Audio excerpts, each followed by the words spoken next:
And we're joined by Centennial head coach Richard Taylor. Coach, you are the second seed in the first ever Open Division playoffs. How does that feel? Oh, it's exciting. It feels good. I know our guys are looking forward to it. We played Hamilton in the past. We've got a great deal of respect for their program.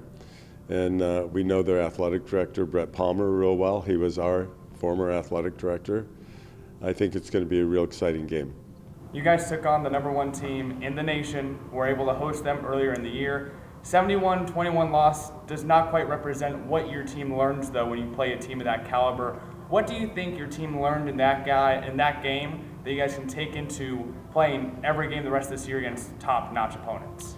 Well, that was, I would say that was the turning point in our season, even though it was early. After you've had some success, the next group that comes in believe they are entitled to that success too.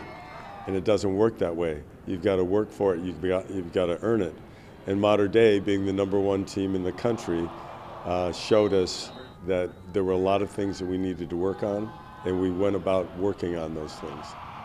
Now, Coach, you're typically the under-the-radar champion. How do you use that for your benefit to kind of sneak in there and say, yeah, we're here, guys, this is what we're about? Well, looking at everybody that's in there, you might say Centennial really probably shouldn't be in there against those powerhouses like that. And our guys, I think, relish that. They don't mind being the underdog. We're just this little West Side team that tried to do the best we can.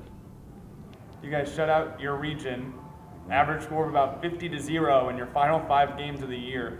What do you guys take out of that, where your starters don't necessarily play all 48 minutes and try to get them reacquainted, especially with a bye week, to saying, I need your 100% 48 minutes?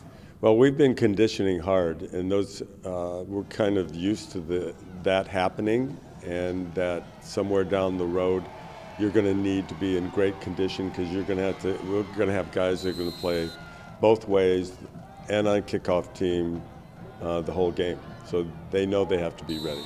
And how important is it to have guys like Eric Haney and Jonathan Morris, who have been a part of a team who's played top-notch caliber teams like Bishop Gorman and Mater Dei, with that experience coming into a playoff like this? That's extremely important. They've played together since they were little boys, and they are definitely on the same page. Now, before the Open starts, there's a bye. Are you the type of coach that you like that and it helps your team, or does it slow down and you feel like you lose a little bit of momentum?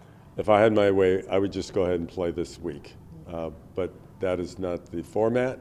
So we're going to try to do everything that we can and be wise about what we are doing to prepare.